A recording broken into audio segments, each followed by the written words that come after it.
let's talk about Chad Baker-Mazara here. He left Auburn. We talked about the situation there involved with Auburn and kind of what happened with the contract that he had signed last week on Wednesday. And he has committed to USC for a large amount of money. Eric Musselman, Chad Baker-Mazara in the same locker room. What could go wrong, Goodman? Nothing. This is going to be smooth sailing. This is a reality show. That's what this is, an absolute reality show waiting to happen. But, Muss needed talent. And in the last week, he's spent a lot of money to get it, but he's gotten Rodney Rice and Chad Baker-Mazara, two guys who can score the ball at different positions. We went through Chad Baker-Mazara's whole situation last week of, certainly the contract and now what'll happen. Obviously he's made enough money now to pay the buyout of $650,000 or so if he wants to or chooses to.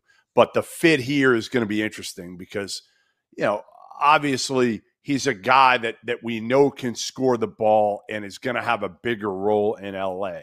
The question is, are they going to have enough to make USC relevant with just Rodney Rice and Chad Baker-Mazara, two guys who have been really good complementary players, but still complementary players at their former spots? Can they step forward and be, a Batman and Robin together without a dude next to them? That's the biggest thing for me. But, Chad Baker-Mazara certainly got paid here somewhere in the neighborhood, I think, of about $3 million to go to USC.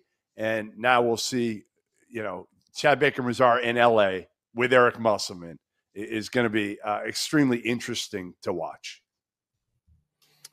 Yeah, I'm a little worried from a USC perspective about how this is going to work when you've invested the amount of money that they've invested. According to reports, it was over 3 for Rodney Rice and over 3 for Chad Baker-Mazara, right? That's more than $6 million for two guys that I don't know if they are the number one option on a team that can compete for a Big Ten championship or even maybe top 5 in the Big Ten. That's my biggest concern, is I think both of those guys are at their best in the Robin role, and I don't know if they have a Batman on that roster.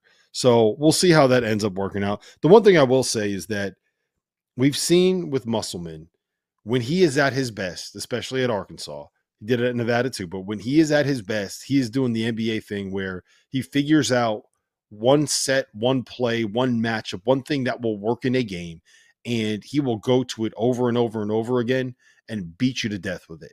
And I do think that Chad Baker-Mazara is good enough where you could put him in a situation where he can win a lot of matchups one-on-one, especially when you're able to create mismatches.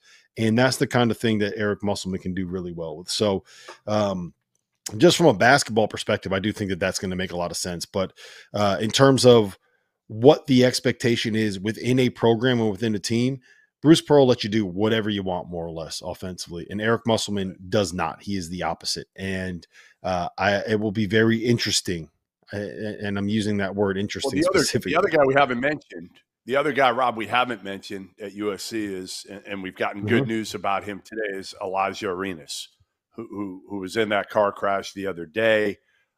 Obviously was out of the coma. It sounds like on Gilbert Arenas' show, Gil wasn't there today, but there was a report that basically Elijah's going to be, getting home from the hospital here soon.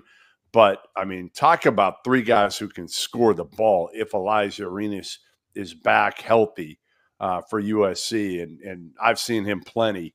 I mean, he is 6'6". He can score. I mean, he is a bucket like his dad was. And I watch his dad a ton because I went to Arizona. He is a bucket, but he's much bigger and longer than Gil was and much further along at the same stage than Gil was. So you talk about guys who can score. The big question is going to be on the defensive end of the floor. Yeah, I think that's kind of the same thing. I'm not as worried defensively, though. They have a whole bunch of big bodies up front and a bunch of athletes where I do think that they'll be able to kind of do what they need to be able to do. They don't have a point guard right now. That's what they don't have. They don't have a point guard, which is a little scary. Yeah, I'm not as worried about that with Musk just because of the what he does and the way that his offenses work. He just finds a matchup that he can take advantage of, and he just goes at it over and over and over and over again.